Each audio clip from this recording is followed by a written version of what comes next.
Greetings, citizens, and thanks for tuning in to Nindie Nation. I'm Jeff, and this week we're taking a look at every single noteworthy indie game coming to the Nintendo Switch eShop through the end of February. And I hope you like 2D games, because boy do we have a lot of them today. So hit that like button, subscribe if you love indie games, especially the 2D kind, consider joining us on Discord, and get yourself comfy, because it's time to dive in. These are the 21 new noteworthy Nindies releasing through the end of February.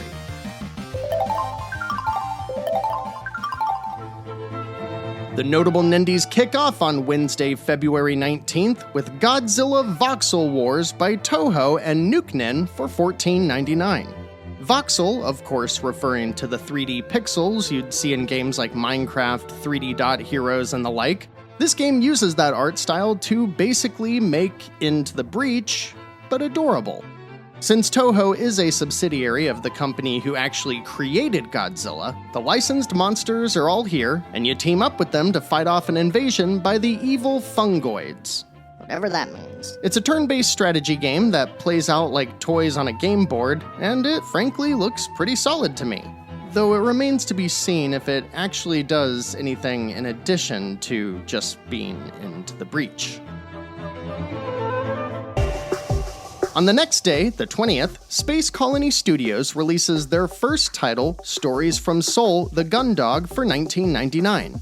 It's a point-and-click adventure that draws heavy inspiration from 80s anime and plays like an old PC game from the same era.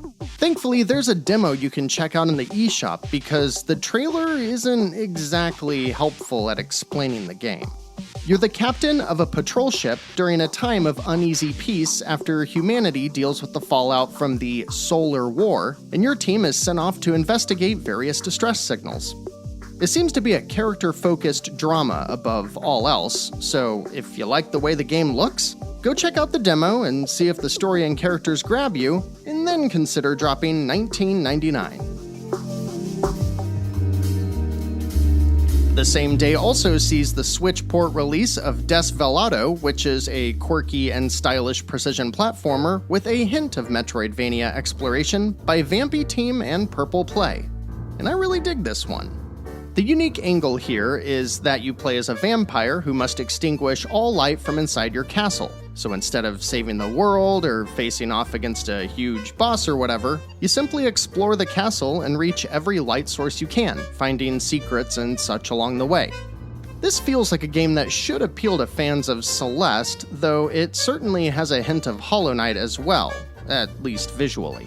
It's very well received on Steam, with most players saying it only takes a couple hours to beat, but a short, fun adventure that tries something a little different in this genre, coming in at only $9? Can't get too mad at that.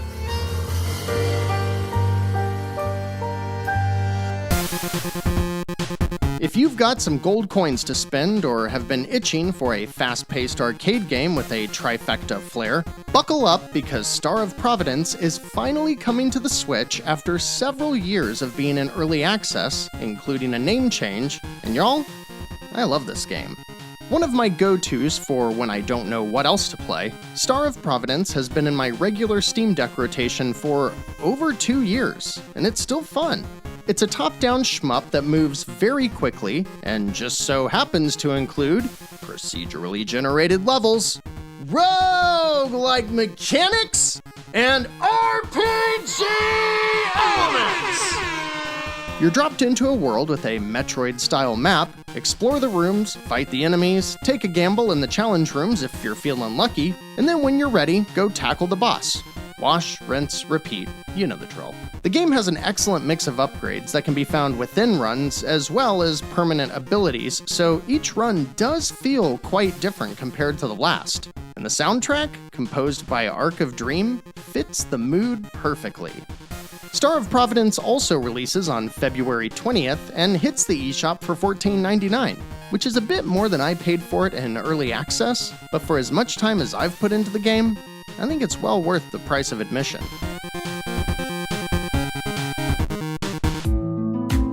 With a few more releases to go on February 20th, I gotta admit that Cabernet just might get me to play a narrative game. See, Cabernet isn't just a visual novel or dating sim. It follows a young woman in a world inspired by 19th century Eastern Europe who has recently been turned into a vampire.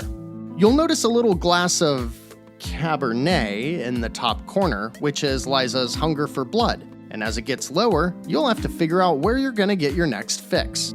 That means a big part of the game is meeting people, building relationships with them, then luring them into a dark alley to drink their blood. But that's only one aspect at play. As you progress, you'll gain new vampire abilities like turning invisible or becoming a bat, which will help you become an even more vicious vampire, if that's what you want. See, Liza is also wrestling with if she wants to be a vampire or seek a way to turn back. And if you want to follow that path, you'll have to be much friendlier to the humans, which means being much more secretive about those you kill since you still need to watch your blood hunger. Each conversation has options that'll build skills like negotiation, persuasion, or even your ability to create art and understand literature. So while you're building relationships and trying to act like a human, you've always got this nagging just under the surface, and that seems like a really interesting push-pull mechanic to balance throughout the game. Cabernet is the first game developed by Party for Introverts and the latest release published by Akupara Games, who I happen to be quite fond of, so I look forward to seeing how the game is received when it releases for $17.99.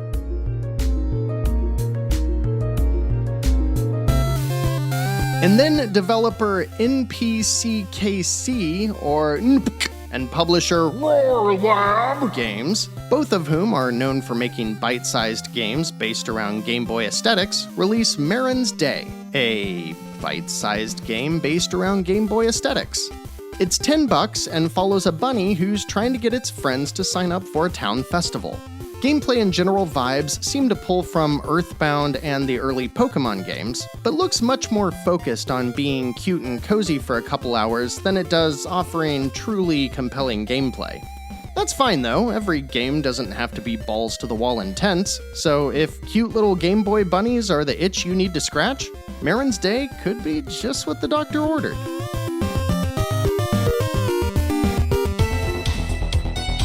I'm sorry, what's that? Did you just say... But I want balls to the wall intensity. Well, if so, I think Ninja Isen is the answer for you. Developed by Asteroid J and published by CFK, who has an admittedly spotty track record, I'm pretty sure this game just drops you into combat arenas where you take out waves of enemies before facing off against a boss. I say pretty sure because I can't actually tell, but I don't think there's much in the way of non-combat platforming or puzzles or anything like that, so I'm guessing you pick a stage and are just let loose. Structural ambiguity aside, the gameplay looks great, with all the flippy ninja shit you'd expect, using a sword, throwing stars that teleport you, double jumping, and all the rest, while constantly building out your combo. Then after the battle's over, you spend the currency you earn to unlock new abilities, stages, and weapons.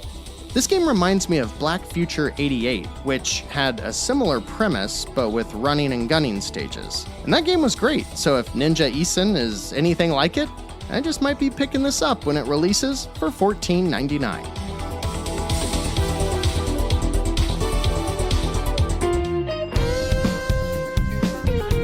Oh, I'm sorry. So now you want the same type of action, but with a silly visual style and more emphasis on Smash Brothers-like combat and an alarmingly odd amount of emphasis on using a butt slam attack? Jeez, there's just no pleasing you. Is what I would say if we didn't have Bing in Wonderland Power Up Edition sitting right here. In fact, Bing in Wonderland is a 2D platform brawler with procedurally generated levels, roguelike mechanics, and RPG elements!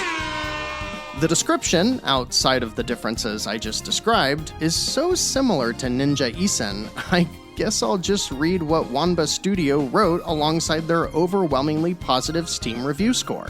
a roguelike monster killing satisfaction galore without any exploration elements. The game is filled to the brim with exotic enemies and stages with a collection of deep and robust boons, weapons, and items, plus an abundance of pointless features and useless details. All of this plus a launch discount that brings it down to only $12? Man, I think I'm going to be picking this one up too. Anyone else? Jumping a whole day later to February 21st, remember when I told you we had a lot of 2D games today?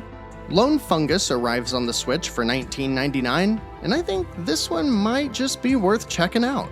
The developer, Basti Art Games, released Lone Fungus to positive reviews a few years ago, and have been working on a sequel that looks really good. However, correct me if I'm wrong here, but I think this release might be the original Lone Fungus, but updated with the UI, engine, and visual style of their sequel, because the Switch version looks much better than the original does on Steam. I'm not sure though.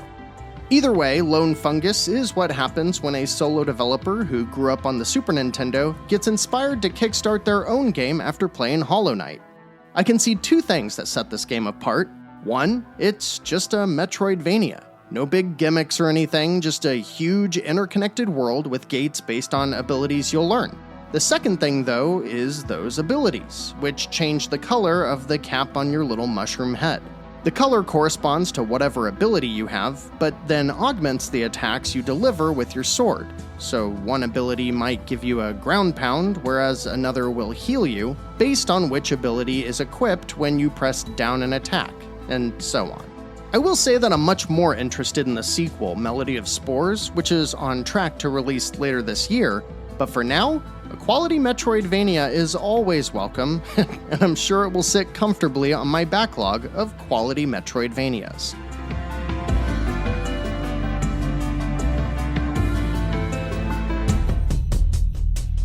Last up on February 21st is the weekly drop by Ratalaika Games, this time developed by Egelvik, who made Apple Slash, one of my favorite 30-minute long indies.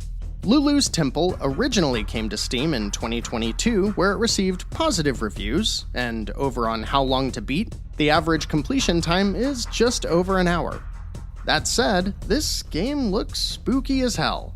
You play as an explorer spelunking an ancient Egyptian temple. You're armed with a gun and a floating scarab who helps illuminate the dark temple. You platform, explore and find new abilities, and generally just run, jump, and shoot your way through, all while the retro-themed visuals and music do an outstanding job of setting a very creepy vibe. It's only $5 and should serve as a fun afternoon playthrough. Jumping all the way to Tuesday, February 25th, it's not an indie game. It was originally developed by Konami and is being published by Limited Run Games, but nonetheless, this is my show, dammit, and I'm gonna tell all y'all that Ninja 5 is getting re-released after being one of the most sought-after games from the Game Boy Advance. You really gotta check it out. Yet another 2D action game, and yet another ninja game in today's lineup. I won't harp on it too long, but Ninja 5 is basically a Ninja Gaiden-inspired action game that runs about 3 to 4 hours long and is frankly one of the best in the genre. If you want a challenging game with great progression and satisfying combat, indie or not, Ninja 5 is a banger and comes readily available for the first time on the 25th for $25.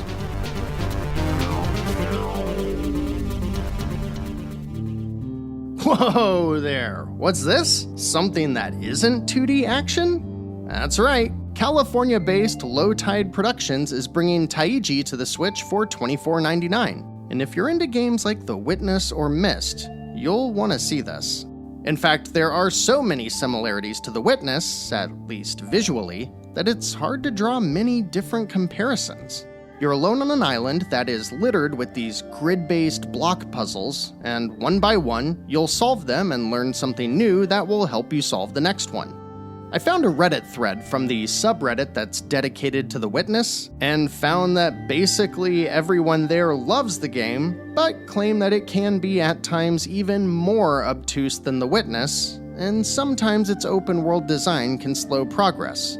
But otherwise, anyone interested in that game would definitely be interested in this one. How Long to Beat says that this is about a 10 to 12 hour experience, and quoting the subreddit directly, players should be ready to have their brains melted.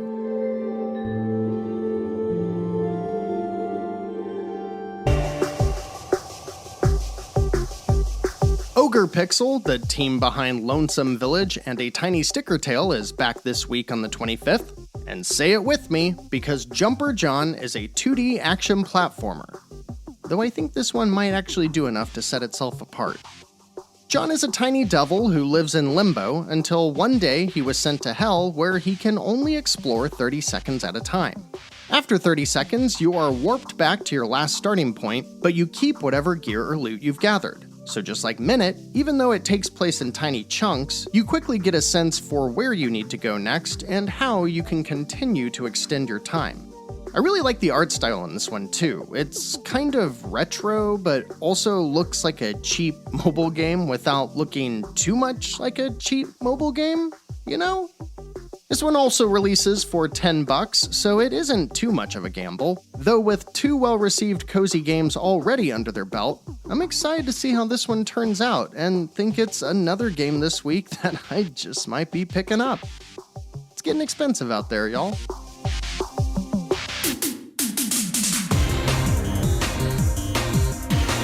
On Wednesday the 26th, developer Uncle Frost Team and publisher Sometimes You release Rabbit Raid, which is, say it with me, a 2D action platformer. This one is not pulling any punches, and brings with it few, if any, gimmicks, as it's just a good old 12 stages plus bosses that you'll work through, playing as a bunny. I do appreciate how zoomed in the camera is, because it creates that Game Boy Advance feel as you hop and bop your way through the adventure. You can collect power-ups that dress up your bunny as a frog, Santa Claus, and football player and the like, but you should expect a traditional retro-inspired romp, and for $10, that's exactly what you'll get.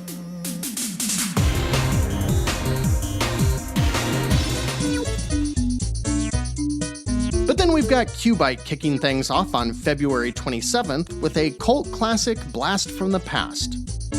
There's only one hero who possesses the strength, the skill, and the courage to save the world single-handedly. Glover! Only 90s kids will get this reference. As Glover returns from the glory days of 3D mascot platformers to do the best thing a hand and ball can do together. This is actually a pretty solid game. I remember renting it back in the day and then replayed a bit of it when I added it to my N64 collection a few years ago. It's pretty standard fare, at least for the time. You've got platforming, tons of things to collect, different forms you can take, and all kinds of little tricks you can play with your ball. And there's boss fights! For $20, I wouldn't rush out to grab this immediately, but it is a fair price if you've got nostalgia for the game. And then, after seeing all the love for Flynn's Arcade when I included Donut Dodo in last week's video, you'll all be happy to see that they're back this week, this time with Catcade Games, to deliver Freddy Farmer for a cool $4.99. Rockin' a 16-bit aesthetic, this is another single-screen arcade game where you, the titular farmer named Freddy, must collect a bunch of ingredients from each stage to make a magic potion that will somehow rescue his daughter from a dragon. So there's that. Gameplay is super simple. You can run, jump, and climb ladders. Otherwise, you're just trying to grab all the things before something grabs you. There's actually a surprising amount of additional content though, especially for $5. There's a few mini-games, multiple stage variants, and there's even concept art and behind-the-scenes content to unlock. So if this is where your next $5 digital dollars are going, rest assured you're getting a lot of bang for your buck.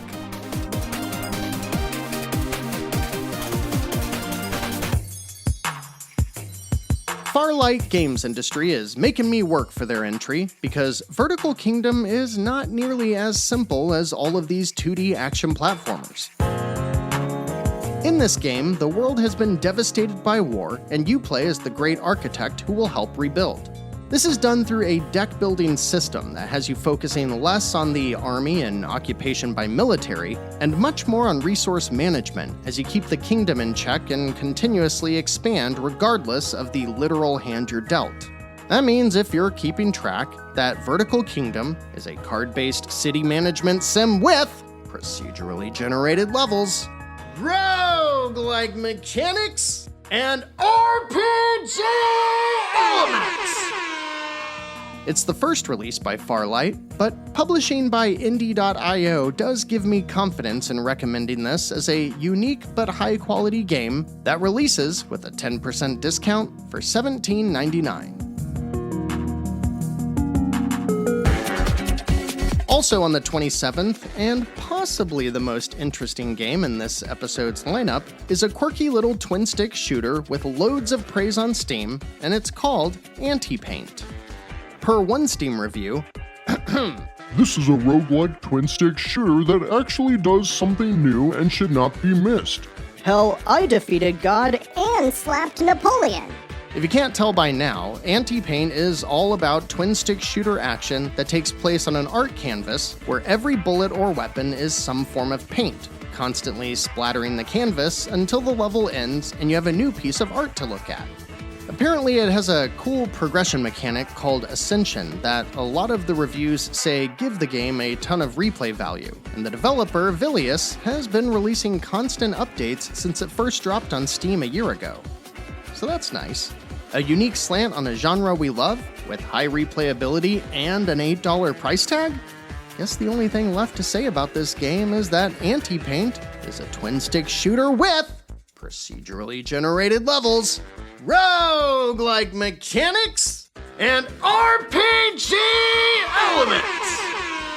Also, shout out to the commenter from last week's video stating they appreciated that I held back on the yelling. Sorry about that, my friend. I don't make the games, I don't even make the rules. I just tell you about them. However, the award for the most unique game this week probably goes to My Night Job, the hilariously spooky title by Webcore Games that releases for $12.99. Nearly 10 years after its PC release, My Night Job takes place in an abandoned mansion where you play as some sort of night guard or janitor, I don't know, some guy that's there late at night. Stereotypical horror monsters start invading, and through a combination of direct control and pointing and clicking, you move between rooms placing traps, helping people evacuate, and generally fighting off the hordes of monsters as they approach. It's kinda like a tower defense, but it's also kinda like Splatterhouse. In general, it's just a tricky game to describe. But the reviews are positive, specifically calling back to the horror-themed humor and sheer volume of weapon and trap combinations you can piece together. I'll probably wait for the Switch reviews on this one, but I'll be watching closely because this game could very well be a breath of fresh air for folks like me who rarely touch spooky-themed games.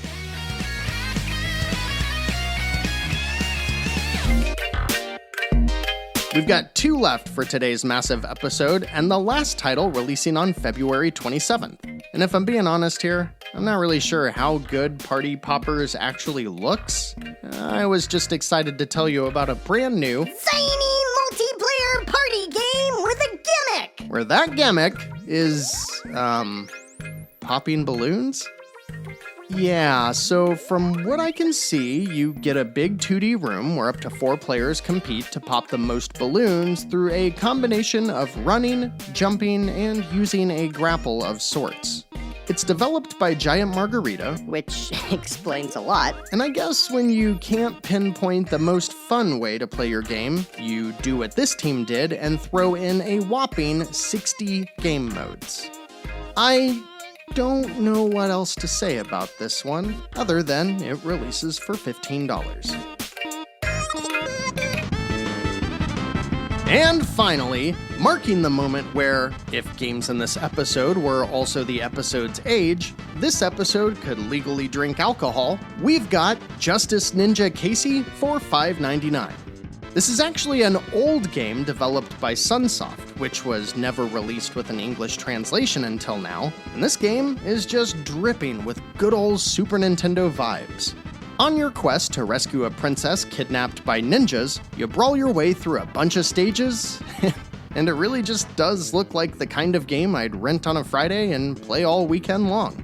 What's really cool about this re-release is that they went all in on the options. You can adjust the speed, making it faster or rewinding as needed. It includes screen filters, 2-player co-op, save states, and even 2 game modes where you can play it as a traditional stage-based beat-em-up, or with RPG mechanics similar to what the Kunio-kun or River City games would offer.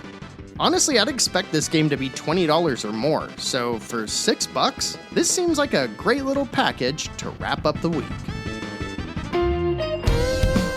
That's a pretty big list of new releases, considering we're looking at the second half of the shortest month of the year, huh? I'm thinking Desvelato and all the ninja games, Ninja 5-0, Ninja Isen, and Justice Ninja Casey, all sound like fun, and stuff like Cabernet and Bing and Wonderland certainly have my interest with their different approaches to gameplay. If you're even a little bit interested in Star of Providence, I highly recommend checking it out. But you know what? Let me know what else made it on your radar down in the comments, or come join us on Discord to talk Nindies to your heart's content.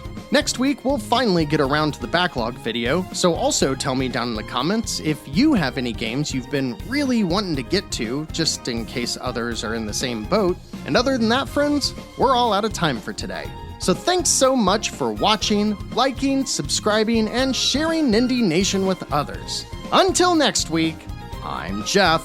This has been Nindie Nation episode 214, and remember, no matter what type of game you're looking for, Nindie Nation will be right here to help you find just the thing to keep your Joy-Cons synced.